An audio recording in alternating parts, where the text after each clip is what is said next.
במתכון הבא אנחנו נעשה עם ווק, נשתמש בווק המדהים הזה פה שאני מחזיק, מצופה בכמה שכבות, ציפוי שנקרא ביו-סרמיק. קל מאוד, והתחתית מאפשרת לי בעצם להשתמש על כל סוגי הקיריים, כולל אינדוקציה. וזהו, אנחנו נכין מנה מלזית, נודלס מלזי, עם מגוון מאוד מאוד גדול של מוצרים שיכנסו פנימה. כמובן שאפשר לגוון ולשחק עם חומרי הגלם שלכם, כאוות נפשכם. נכין את הבסיס של הרוטב למנה. בקערה נפרדת אני שם מעט סוכר חום, יש פה קליפה מגוררת מליין ומיץ, מעט מלח, לא יותר מדי כי אנחנו שמים סויה, פלפל שחור, שמן סומסום משהו כמו כף, ורוטב סויה. אי אפשר בלי חלב קוקוס, עדיף להשתמש בקרם קוקוס שהוא יותר סמיך, אנחנו אוהבים שומן, וערבוב קל מאוד. אני מליט את הווק לפני שאני מכניס את החומרים פנימה.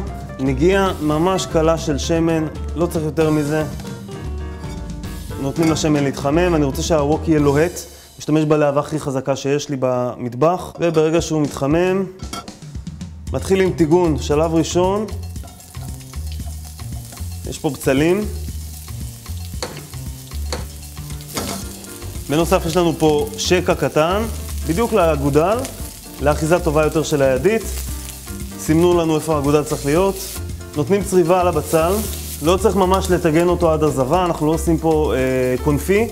זה צריך להיות אפילו טיפה קראנצ'י, על דנטה, כמו שנהוג ברוב המנות האסייתיות. ופה יש לי מים רותחים, מוסיפים מעט מלח, כמו בבישול רגיל של פסטה. ואני מכניס את הנודלס פנימה. אפשר גם להשתמש באטריות סובה, או כל סוג של נודלס שאתם מכירים. במקרה הזה אני משתמש בנודלס, בסיסי ורגיל. לוקח לזה משהו כמו 2-3 דקות להתבשל, ואנחנו עוברים חזרה לווק. ברוקולי, כמה פרחים. אנחנו מכניסים גם בצל ירוק. יש לי פה ג'ינג'ר קצוץ. שום פרוס. וממשיכים. הפיזור חום של הווק הוא מדהים, מצוין, הוא אחיד. קוביות חזה אבז מעושן.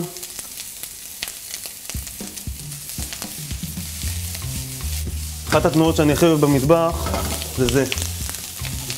אני מזמין את הניחוחות שעולים מהמחבת להגיע אליי. בזמן שזה נצרב,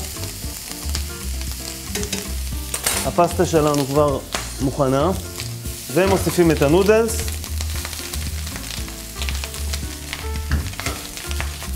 הקפצה נוספת של כל הסיפור הזה בפנים.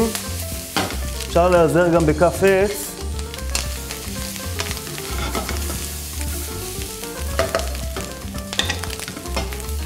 ובסופו של דבר אנחנו מכניסים את הרוטב. ערבוב נוסף אחרון.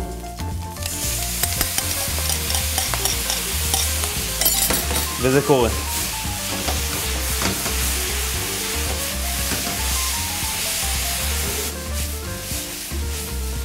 ואנחנו ממש לקראת הסוף, מנה פשוטה להכנה, קלה. בזכות הווק הזה גם אני יכול לעשות איזה צ'יק צ'אק, וזה מה שאני אוהב בבישול.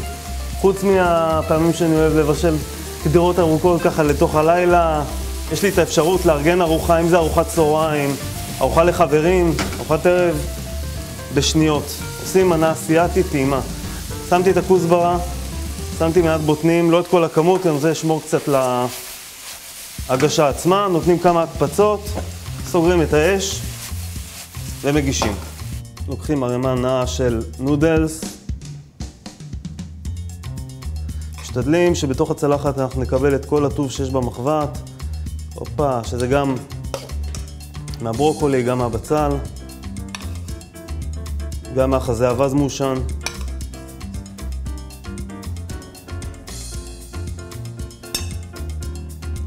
ואת שאר הכמות אני מוציא לקערה נפרדת, כי אני רוצה להדגים לכם כמה קל לנקות את הווק הזה בניגוב אחד קטן עם נייר סופג. כמובן שזה לא מחליף כיור וסבון, אבל אם אנחנו רוצים עכשיו להמשיך לעבוד עם הרוק ולהקפיץ דברים נוספים, פשוט ניגוב אחד קטן, יש לנו רוק שיכול להמשיך עבודה. לסיום אני רוצה להוסיף עוד קצת כוסברה מעל, ובוטנים מומלחים, מטוגנים וקצוצים. אפשר גם איזושהי נגיעה קטנה של שמן סומסום, שמוסיף ארומות.